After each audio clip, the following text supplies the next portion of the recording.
السلام علیکم ویورز، آج ہم بات کریں گے حجاج بن یوسف کے بارے میں۔ حجاج بن یوسف حافظ قرآن تھا۔ وہ تہجد کی ایک رکعت میں 10 سپاروں کی تلاوت کرتا تھا، باجماعت نماز پڑھتا تھا اور شراب و زنا سے دور بھاگتا تھا، لیکن ایک انتہائی ظالم تھا۔ جب اس کی موت آئی تو انتہائی عبرتناک موت آئی۔ حضرت سعید بن جبیر رحمۃ اللہ علیہ، جو کہ ایک تابعی بزرگ تھے، ایک دن منبر پر بیٹھے ہوئے یہ الفاظ ادا کیے گئے: حجاج ایک ظالم شخص ہے۔ ادھر جب حجاج کو پتہ چلا کہ آپ میرے بارے میں ایسا گمان کرتے ہیں تو آپ کو دربار میں بلایا گیا اور پوچھا گیا، کیا تم نے میرے بارے میں ایسی باتیں بولی ہیں؟ تو آپ نے فرمایا، ہاں بالکل، تو ایک ظالم شخص ہے۔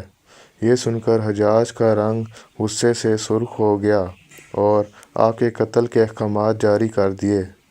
جب آپ کو قتل کے لیے دربار سے باہر لے کر جانے لگے تو آپ مسکرا رہے تھے۔ حجاج کو ناگوار گزرا۔ اس نے پوچھا، کیوں مسکرا رہے ہو؟ تو آپ نے جواب دیا، تیری بے وقوفی پر اور جو اللہ تجھے ڈھیل دے رہا ہے اس پر مسکراتا ہوں۔ حجاج نے پھر حکم دیا کہ اسے میرے سامنے ذبح کر دو۔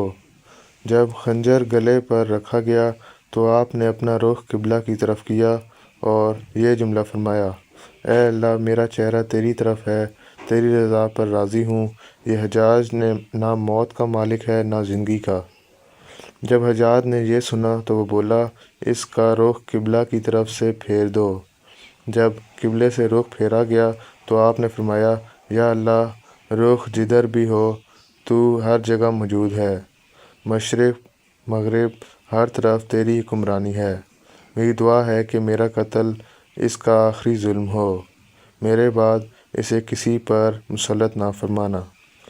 جب آپ کی زبان سے یہ جملہ ادا ہوا، اس کے ساتھ ہی آپ کو قتل کر دیا گیا اور اتنا خون نکلا کہ دربار تک ہو گیا۔ ایک سمجھدار بندہ بولا کہ اتنا خون تب نکلتا ہے جب کوئی خوشی خوشی مسکراتا ہوا اللہ کی رضا پر راضی ہو جاتا ہے۔ حجاج بن یوسف کے نام سے سب واقف تھے۔ حجاج کو عبد الملک نے مکہ، مدینہ، طائف اور یمن کا نائب مقرر کیا تھا اور اپنے بھائی بشر کی موت کے بعد اسے عراق بھیج دیا، جہاں سے وہ کوفہ میں داخل ہوا۔ ان علاقوں میں 20 سال تک حجاج کا عمل دخل رہا اور اس نے کوفے میں بیٹھ کر زبردست فتوحات حاصل کیں۔ اس دور میں مسلمان مجاہدین چین تک پہنچ گئے تھے۔ حجاج بن یوسف نے ہی قرآن پاک پر اعراب لگوائے۔ اللہ تعالیٰ نے ایسی بڑی فصاحت و بلاغت اور شجاعت سے نوازا تھا۔ حجاج حافظ قرآن تھا، شراب نوشی اور بدکاری سے بچتا تھا۔ وہ جہاد کا دھنی اور فتوحات کا حریص تھا، مگر اس کی تمام اچھائیوں پر اس کی ایک برائی نے پردہ ڈال دیا، اور وہ برائی کیا تھی؟ ظلم۔ حجاج بہت ظالم تھا۔ اس نے اپنی زندگی میں ایک خونخوار درندے کا روپ دھار رکھا تھا۔ وہ اللہ کے بندوں، اولیاء اور علماء کے خون سے ہولی کھیل رہا تھا۔ حجاج نے 1,20,000 انسانوں کو قتل کیا ہے۔ اس کے جیل خانوں میں ایک ایک دن میں 80,000 ہزار قیدی ایک وقت میں ہوتے تھے، جن میں 30,000 عورتیں تھیں۔ اس نے جو آخری قتل کیا وہ عظیم طبعی اور زاہد و پارسا انسان حضرت سعید بن جبیر رضی اللہ عنہ کا قتل تھا۔ انہیں قتل کرنے کے بعد حجاج پر وحشت سوار ہو گئی تھی۔ وہ نفسیاتی مریض بن گیا تھا۔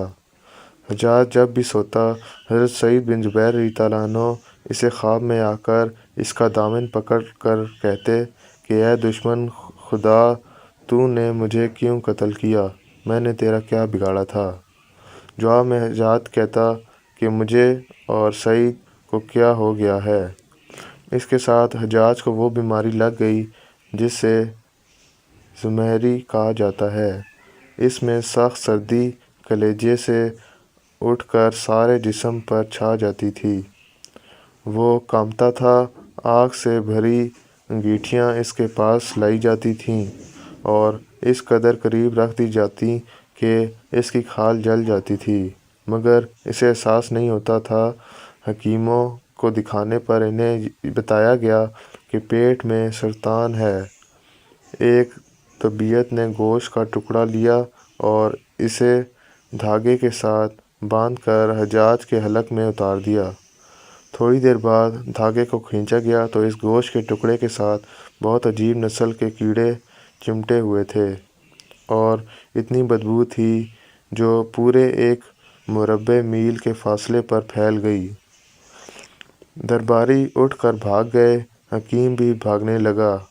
حجاج بولا، تو کدھر جاتا ہے؟ علاج تو کر۔ حکیم بولا، تیری بیماری زمینی نہیں آسمانی ہے، اللہ سے پناہ مانگ۔ حجاج جب مادی تدبیروں سے مایوس ہو گیا تو اس نے حضرت حسن بصری رحمۃ اللہ علیہ کو بلوایا اور ان سے دعا کی درخواست کی۔ وہ حجاج کی حالت کو دیکھ کر رو پڑے اور فرمانے لگے، میں نے تجھے منع کیا تھا کہ نیک بندوں کے ساتھ چھیڑ چھاڑ نہ کر، ان پر ظلم نہ کرنا، مگر تو باز نہ آیا۔ آج حجاج عبرت کا سبب بنا ہوا تھا۔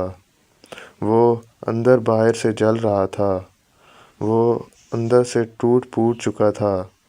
حضرت سعید بن جبیر رضی اللہ عنہ کی وفات کے 40 دن بعد ہی حجاج کی بھی موت ہو گئی۔ جب دیکھا کہ بچنے کا امکان نہیں تو قریبی عزیزوں کو بلایا جو بڑی کراہت کے ساتھ حجاج کے پاس آئے۔ وہ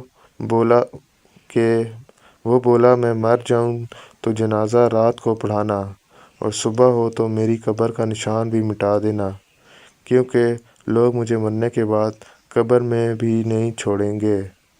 اگلے دن حجاج کا پیٹ پھٹ گیا اور اس کی موت واقع ہو گئی۔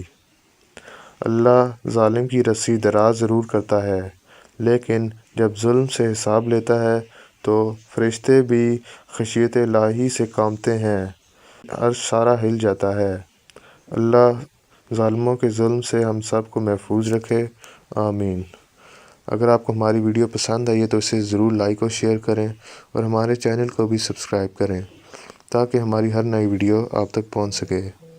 ملتے ہیں نیکسٹ ویڈیو میں، تب تک کے لیے اللہ حافظ۔